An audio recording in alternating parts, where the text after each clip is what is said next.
जय Hind students. now we are discussing about a new now we are discussing about a new topic। कौन सी topic है? आपने देख लिया, बैलेंस बाउंड थ्योरी। ये पाउलिंग जो है, पाउलिंग जिसको बोलते हैं ना, गिवन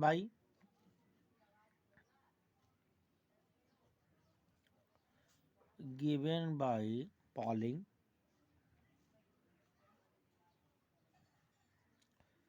और बाद में इसको और मॉडिफाइड किया गया अदर साइंटिस्ट के द्वारा। ठीक है, तो इसके कुछ पॉइंट पढ़ लेते हैं। ठीक है, पहला पॉइंट क्या है इसका, ध्यान दीजिएगा। इसका फर्स्ट पॉइंट क्या है कि every ligand give a lone pair,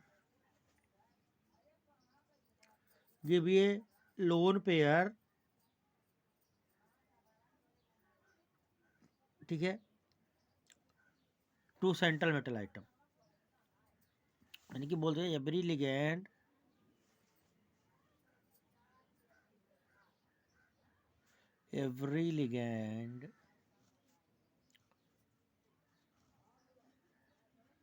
donate ये लोन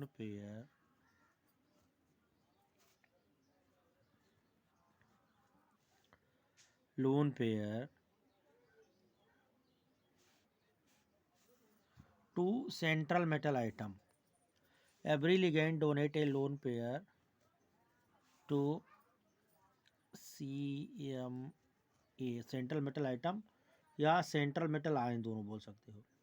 लेकिन एक लोन पेयर कब देगा जानते हो आप? If ligand is monodentate, if ligand is unidentate.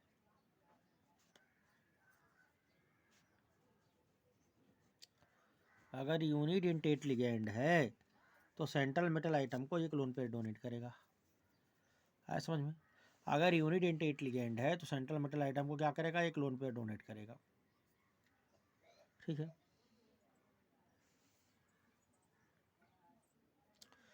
अब देखो दूसरा पॉइंट क्या है कि लोन पेयर लेने के लिए पूरा खाली ऑर्बिटल चाहिए, वेकेंट ऑर्बिटल चाहिए।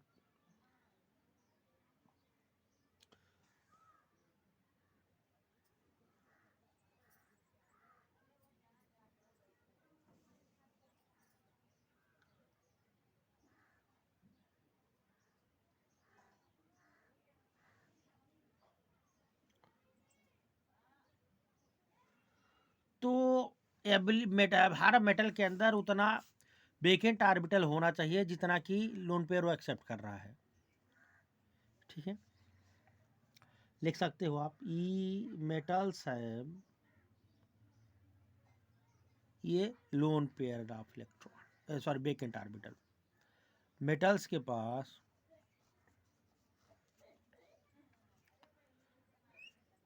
इट इज नेसेसरी, लिख सकते हो आप, it is necessary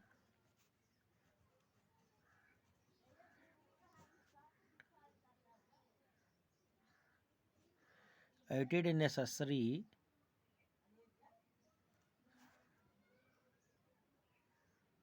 metals have vacant orbitals, metals have vacant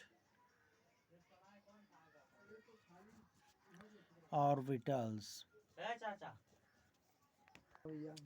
every metals है वेकेंट ऑर्बिटल। हर मेटल के पास एक कम से कम खाली ऑर्बिटल चाहिए, हर मेटल के पास कम से कम खाली ऑर्बिटल चाहिए। मेटल्स है वेकेंट ऑर्बिटल, हर मेटल के पास एक खाली ऑर्बिटल चाहिए।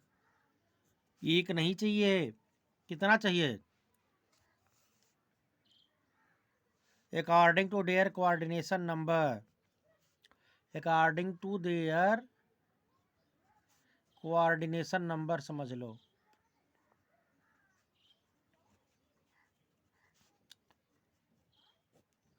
जितना कोऑर्डिनेशन नंबर होगा उतना खाली ऑर्बिटल चाहिए, यानी जितना लोन पेयर ये एक्सेप्ट करेगा लिगेंड से उतने खाली ऑर्बिटल की इसकी रिक्वायरमेंट है।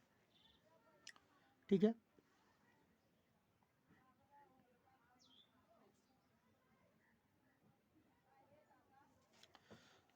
तीसरी बात, लिगेंड जो है फॉर्म में सिग्मा बॉन्ड, ध्यान दीजिएगा, लिगेंड फॉर्म ये सिग्मा बॉन्ड, फॉर्म ये सिग्मा बॉन्ड, लिगेंड एक सिग्मा बॉन्ड बनाता है, कब बनाता है? After donating a lone pair to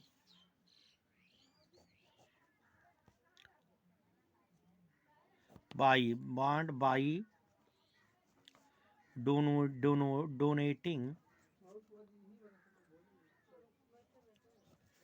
ये lone pair to CMA, central metal atom या सेंट्रल मेटल आयन को एक लोन पेयर दे करके, सेंट्रल मेटल आइटम या सेंट्रल मेटल आयन को एक लोन पेयर दे करके लिगेंड क्या करता है? एक सिग्मा बॉन्ड बनाता है। ध्यान रखिएगा, क्या बनाता है? सिग्मा बॉन्ड बनाता है। ठीक है, अब ध्यान से, लोन पेयर डोनेट करने से लिगेंड पर कौन सा चार्ज आ जाएगा? लोन पेयर डोनेट करने से लिगेंड पे कौन सा चार्ज आएगा बेटा? लिगेंड पर पार्शियल पॉजिटिव चार्ज आ जाएगा। और सेंट्रल मेटल आयन पर कौन सा चार्ज आ जाएगा? निगेटिव चार्ज आ जाएगा। लोन पेयर डोनेट करने से लिगेंड पर कौन सा चार्ज आएगा?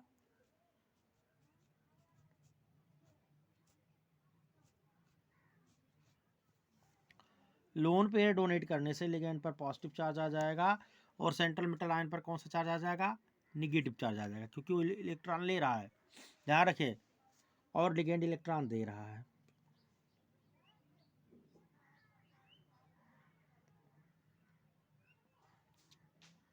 इस चार्ज को न्यूट्रलाइज करने के लिए मेटल लिगेंड को इलेक्ट्रॉन ट्रांसफर कर देता है। ठीक है, इस चार्ज को न्यूट्रलाइज करने के लिए, जैसे देखो, लिगेंड ने मेटल को इलेक्ट्रॉन दिया और इस चार्ज को न्यूट्रलाइज करने के लिए मेटल लिगेंड को क्या करता है? ट्रांसफर कर देता है, क्योंकि मेटल पर निगेटिव चार्ज आ जाता है और लिगेंड पर पॉजिटिव चार्ज आता है। तो इस चार्ज को न्यूट्रलाइज करने के लिए मेटल क्या करता है? लिगेंड को इलेक्ट्रॉन ट्रांसफर कर देता है। ठीक है, इस प्रोसेस को क्या बोलेंगे? Back bonding.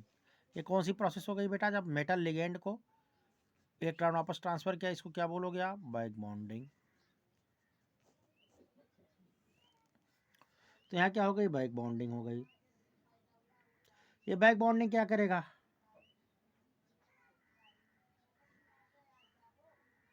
ये जो है, जो बैक बॉन्डिंग हो गई ना, ये रिस्पॉन्सिबल हो गया, responsible for pi bond formation.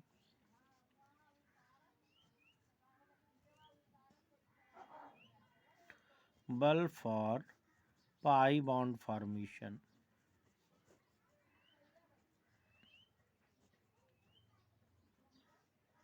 ध्यान दीजिए, एक पॉइंट को ध्यान से देखिए। ठीक है,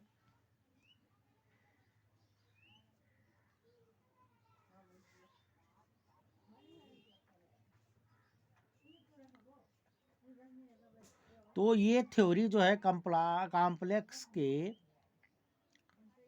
या ये थ्योरी कॉम्प्लेक्स कंपाउंड के स्ट्रक्चर और मैग्नेटिक प्रॉपर्टी को एक्सप्लेन करती है।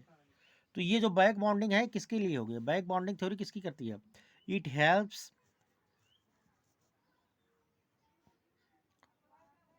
it helps in explanation of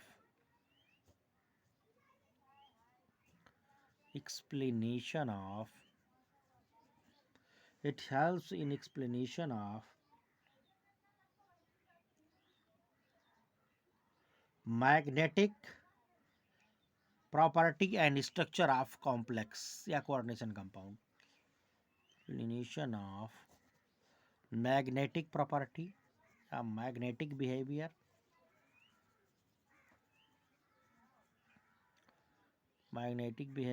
and structure of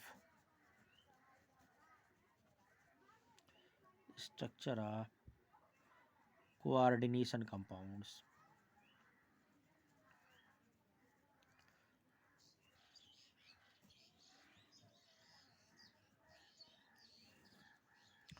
ठीक है, तो ये कहाँ कहाँ हेल्प करती है, इसको ध्यान में देखिए। ठीक है, कहाँ कहाँ हेल्प करती है, इसको ध्यान में देखिए।